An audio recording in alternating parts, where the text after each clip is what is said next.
तो चलिए अभी शुरू करते हैं नए पॉइंट को। राइट, अभी हमने जो आखिरी देखा वो था क्लोजिंग कैपिटल का एडजस्टमेंट, माने रिटायरमेंट के बाद बाकी के पार्टनर का कैपिटल का एडजस्टमेंट कैसा रहेगा। सो उसकी जो भी मेथड्स थी वो सारी हमने खत्म कर दी। अभी जो बात कर रही है क्या है कि जो रिटायर होने वाला पार्टनर है उसका सेटलमेंट कैसे होगा, मतलब हमें क्या देना है, what are we supposed to pay. Right, तो उनके एक्सक्लूसिव सम्स हो सकते हैं, क्योंकि कई बार ऐसा भी होता है कि पार्टनर जो है वो इन बिटवीन द ईयर कहीं छोड़ के चला जाता है या फिर उसकी डेथ हो जाती है। See retirement can be planned but death can be, right. So in a way, when a partner leaves a firm, what are his dues? So this is equally important from the point of view of theory. Okay? So it's determination of the amount payable to the deceased partner and payment to his executor. The retirement of a partner normally takes place at a planned date, but the death of a partner may occur any time. And when a partner dies, his heirs are entitled to receive the amount due to the deceased partner. The heirs of the deceased partner are also entitled to receive the share of the profits of the firm from the beginning of the year to the date of death, interest on capital, salary, etc. as well. The heirs of the deceased partner are entitled to receive the following. माने अगर in between किसी partner की death हो जाती है तो उनके क्या हक होते हैं फर्म के साथ, मतलब देयर इंटरेस्ट इन फर्म जो कि उनको फर्म से लेना है। और फर्म के पॉइंट ऑफ व्यू से देखें तो फर्म को उन्हें क्या देना है, date till which he was alive, till that date whatever his share was there that is to be done. तो सारी चीजें आएंगी, कुछ चीजें हम जानते ही हैं लेकिन फिर भी अच्छे से जानने के लिए ये सारी चीजें हैं। So first is amount standing in the credit of disease partners capital, fundamentally capital होती है। फिर is share in accumulated profits and reserves, माने जो रिटायरमेंट में हमने देखा बिल्कुल उसी तरीके से जा रहा है। His share of profit of the revaluation account, that's what also we have seen. His share in goodwill of the firm, that's what also we have seen. His share in profit of the firm from the beginning of the year to the date of death. Now this is a new point. माने अगर in between कोई partner की death होती है तो उस particular year का तो P&L अभी बना नहीं ना। फॉर एग्जाम्पल 6 मंथ में ही किसी पार्टनर की डेथ हो जाती है तो 6 महीने का फाइनल अकाउंट तो बनता नहीं, that is prepared at the end of the year. तो वो 6 महीने का प्रॉफिट कैसे कैलकुलेट होगा, right. So it is that his share in that particular profit which is not realized. The next is interest on capital up to the date of his death provided by partnership deed, माने उतने महीनों तक का उसका interest, right. Interest on capital up to the date of death, and his salary or commission up to the date of his death and provided by the partnership deed, माने जो salary commission जो भी उसको मिलता है उस पर the deed, right. And loan given to the firm and its interest up to the date of death, अगर उसने कोई लोन दी है तो उसका इंटरेस्ट वगैरह। The next is the following amounts are debited to his capital, अगर माने ये सारी चीजें क्रेडिट होती है उनको देनी है, बाकी चीजें जो है वो डेबिट जाएगी, राइट। तो कौन कौन सी आइटम डेबिट होती है, मतलब ऐसा भी हो सकता है कि फर्म को उनसे कुछ लेना है, दैट्स ऑल्सो पॉसिबल ना, right. So debit balance of the current account, his share in the loss of the revaluation account, his share in the accumulated losses, his share in deferred revenue expenditure, his share in all goodwill of the firm shown in the book of the firm। मतलब ये सारी चीजें हमने देखी है कुछ जैसे कि करंट अकाउंट की डेबिट बैलेंस होती है तो उसे डेबिट करना है। लॉस हुआ है रिवेल्यूएशन का, एक्यूमुलेटेड लॉस है, डिफर्ड रेवेन्यू एक्सपेंडिचर है, गुडविल अगर फर्म में दी गई है, ड्रॉइंग्स है, उसका इंटरेस्ट ऑन ड्रॉइंग्स है, right. And his share in the loss may occur to the date of his death, जैसे कि अगर इन बिटवीन डेथ होती है तो वो 6 महीने 4 महीने जितना भी वक्त हुआ है उसमें प्रॉफिट भी हो सकता है, लॉस भी हो सकता है। प्रॉफिट होता है तो क्रेडिट देंगे, लॉस होता है तो डेबिट करेंगे, कुछ ऐसा, right. So above adjustments are made in capital account of the deceased partner and thereafter the balance of the capital account is transferred to executor's account। मतलब ये सारी चीजों का टोटल बना के हम उसके एक एग्जीक्यूटर माने एक रिप्रेजेंटेटिव उनका है, लीगल रिप्रेजेंटेटिव, उसके अकाउंट में उसको ट्रांसफर करेंगे, राइट। सो इस कैपिटल टू एग्जीक्यूटर, और फिर एग्जीक्यूटर का पेमेंट जिस तरीके से भी हो सकता है, माने कैश में भी हो सकता है, right. You transfer it and then you go for the payment, right?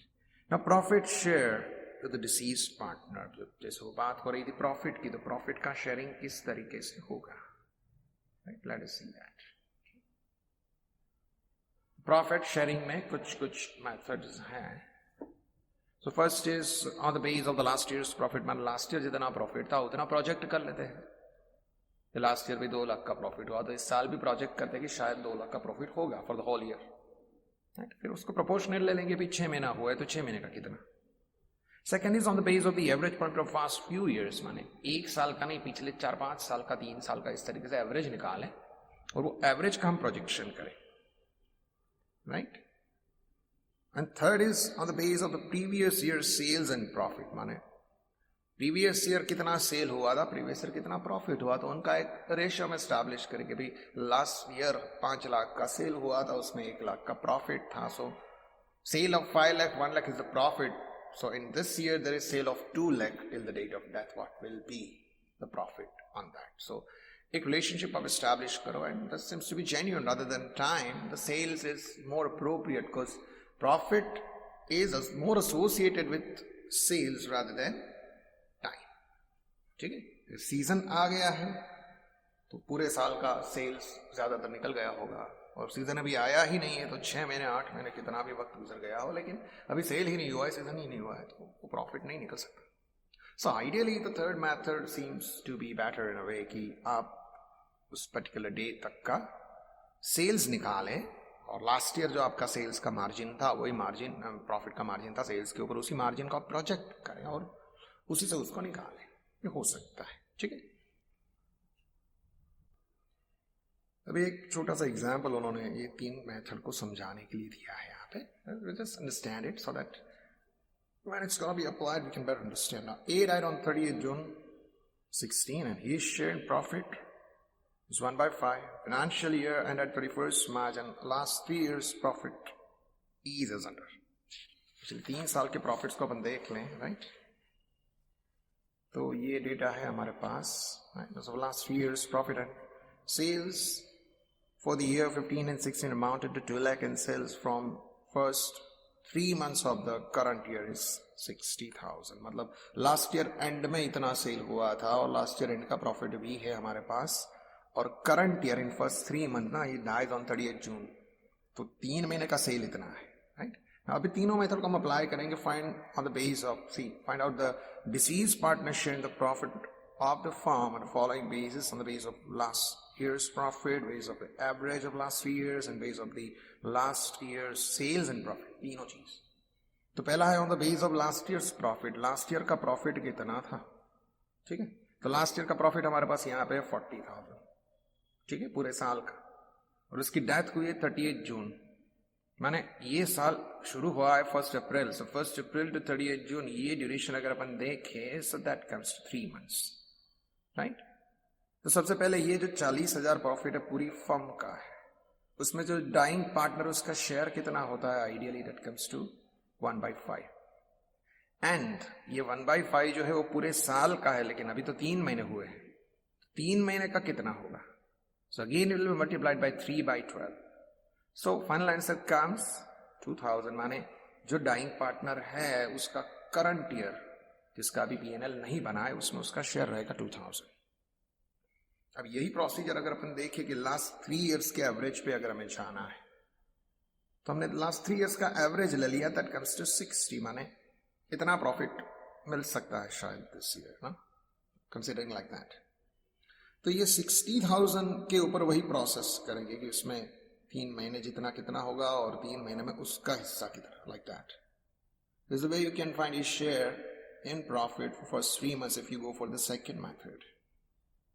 And the third is, this relationship between sales and profit that seems to be more logical, I would say, right?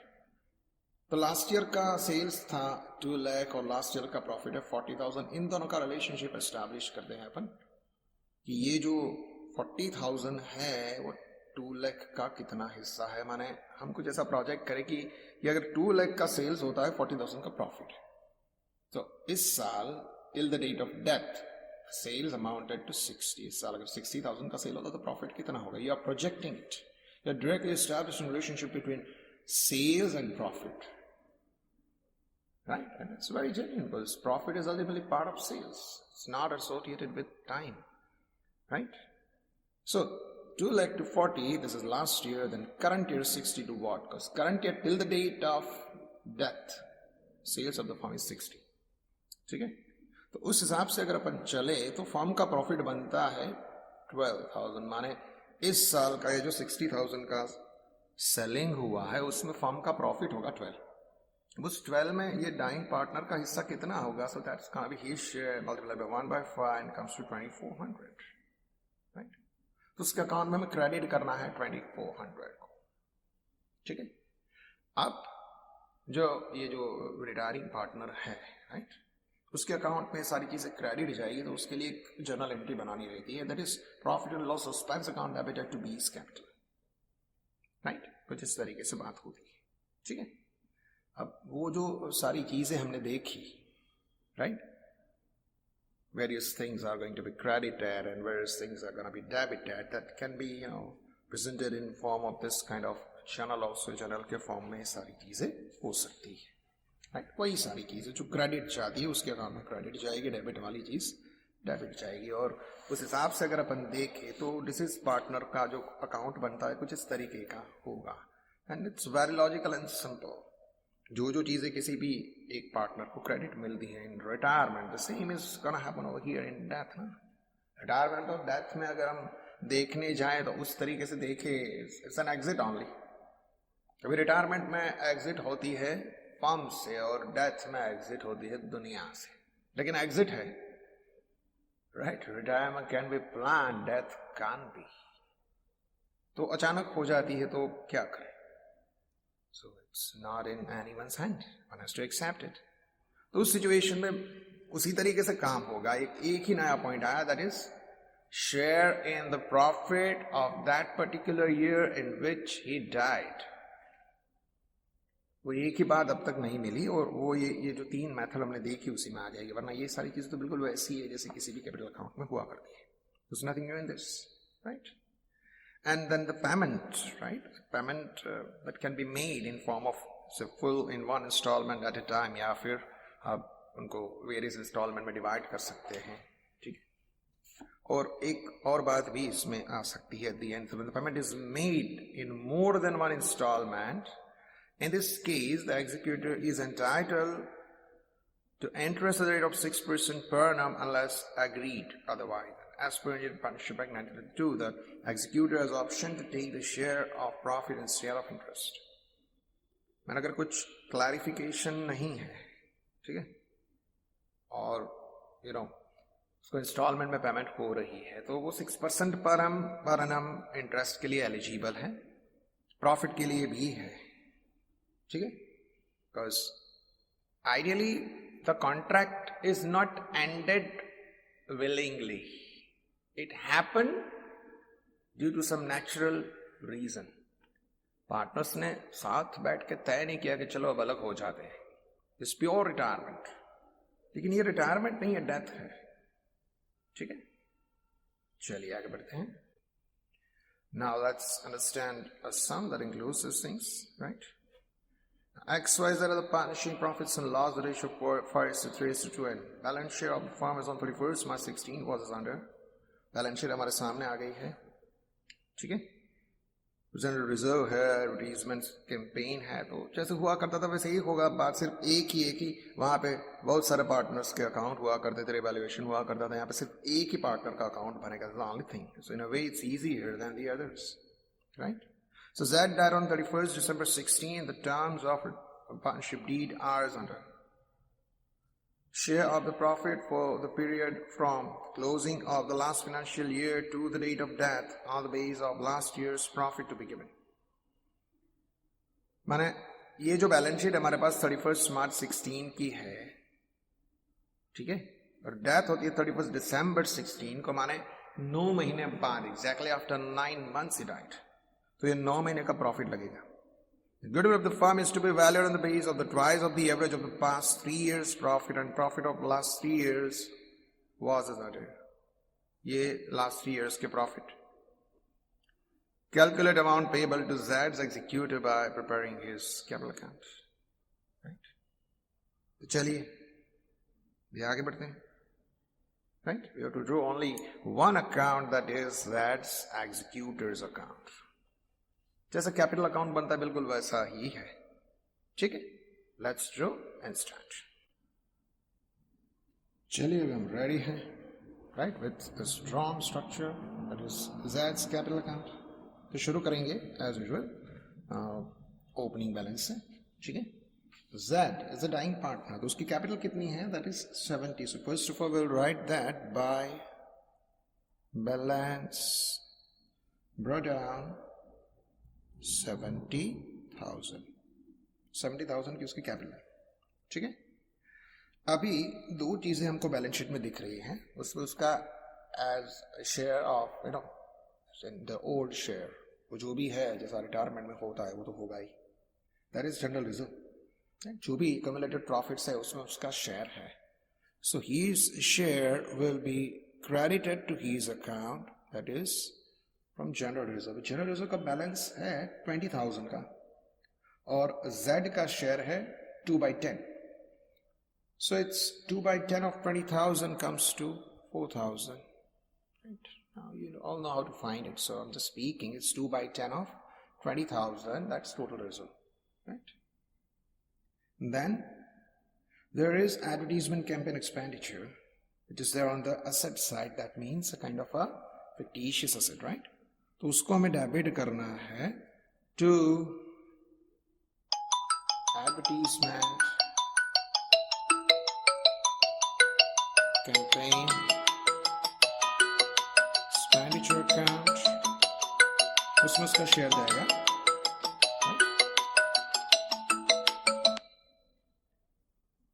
His share in that is 1/5, means again 2/10 of 40,000. 40,000 का 2/10 अपन निकालें, it comes to 8,000. ठीक है?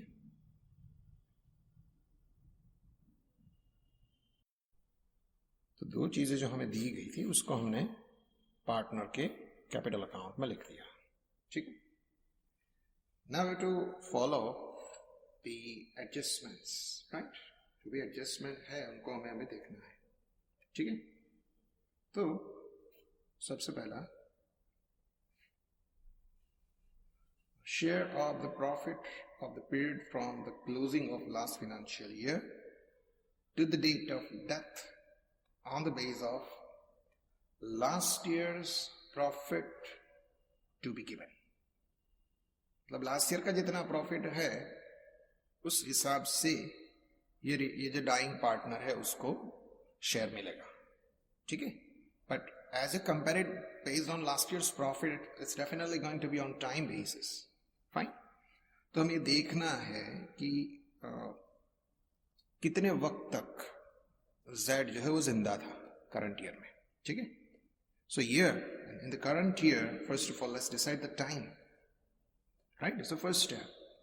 हम देखते हैं उसका profit में से share, Z's share in profit, right? So year starts. He died on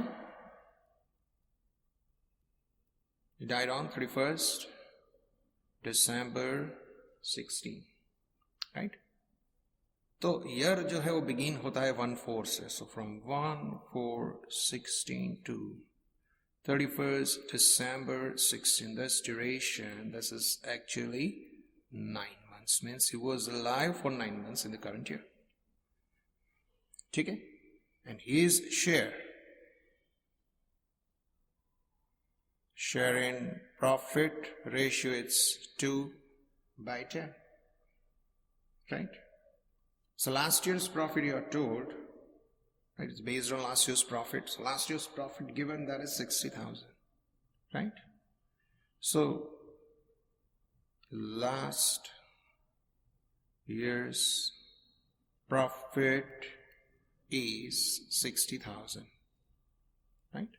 तो 60 में से उसको अपना हिस्सा मिल जाएगा 60,000 into, अभी 60,000 का 9 मंथ का हिस्सा कितना होगा? वो 60,000 इज बेसिकली फॉर 1 ईयर, पूरे साल का है. तो 9 मंथ का प्रॉफिट उसमें से कितना होगा? और वो जो प्रॉफिट आएगा उसमें ये जो पार्टनर है उसका हिस्सा कितना, ठीक है, जगह इधर उधर करने से कोई फर्क नहीं पड़ेगा, because ultimately it's multiplication, so don't worry about that. So finally his share is gonna be 9,000 rupees. उसका 9,000 का शेयर आएगा करंट ईयर में, right? So that's gonna be credited to his account by the name of profit and loss suspense account. So profit and loss suspense account debited to Z's capital. तो यहाँ पे अपन लिखेंगे profit and loss suspense account, that's rupees 9,000. कुछ इस तरह से काम होगा, ठीक है, बहुत ही आसान सा काम है. Based on time we calculate, and this is the only new point of this particular sum, I say. बाकी सारी चीजें वैसी है जो हम जानते थे, ये एक ही नई चीज थी. Now the second and last adjustment, goodwill of the firm is to be valued on the basis of twice of the average of past 3 years profit, and last year's profits are given. तो जो उसकी average है last 3 years की, उसका 2 years का purchase है, twice of the average, ठीक है. So it's the value of goodwill. So let's find out the goodwill. Fine. So second is calculation for goodwill. Goodwill में क्या है? It's last 3 years average first of all. So it's the average profit. Average कितना है? Let's find it. Last 3 years is 80, 70 and 60. Yeah, not mentioned anything during the type. Right? So it's simple average. Okay. So let's divide by 3 comes to 70,000. Right? It's the average profit. If we go for goodwill, goodwill is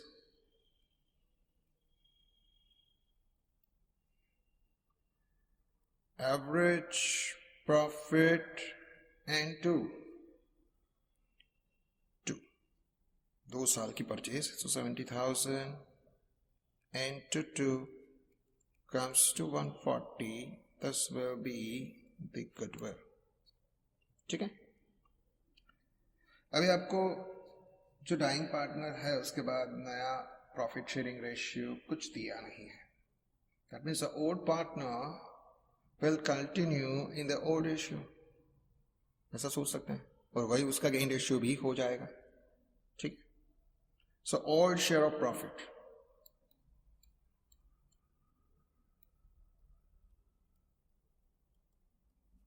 this among X, Y, Z, that's 5, 3, 2.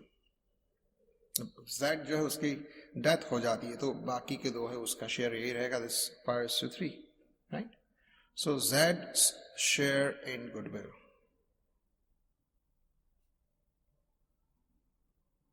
इसका हिस्सा कितना रहेगा इसमें से?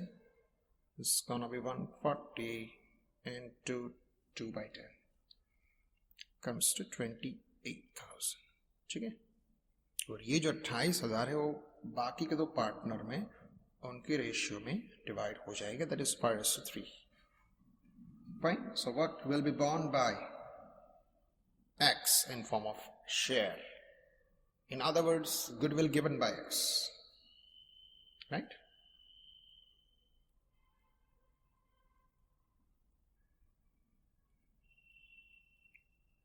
कितनी होगी? तो इसमें से जो उसका हिस्सा है, that's 5/8. That's gonna be multiplied, and that comes to 17,800. Sorry, 500. And this goodwill by Y, उसका हिस्सा जाएगा 3/8. So the remaining will be naturally his share is gonna be 10,500. So they both will be debited by this, and this Z is gonna be credited by this, right? Was this share in goodwill. तो कुछ होगा इस तरीके से कि X capital debit, Y capital debit to Z's capital. Z capital is gonna be credited, so we have to write on the credit side of Z's capital this is X capital account, that's 17,500, and Y's capital account for 10,500. As I mentioned everything over here, but see, working knot is gonna play a very important role in this particular sum. ये सारी चीजें आपको दिखानी है यहाँ पे, ठीक है। तो दो ही एडजस्टमेंट थे हमारे पास, खत्म हो गए। तब जो भी है that's gonna be the amount given to the executor, ठीक है। इस कैपिटल जो भी बैलेंस जाती है वो बैलेंस वो एग्जीक्यूटर के अकाउंट में जाएगी, right. So let's total it. अब इसका टोटल अपन करें, right. So that comes to 1,11,000। उसमें से 8 को अगर अपन निकालें, so 1,03,000 this will be given to executor, so to Z's executor's account, ठीक है।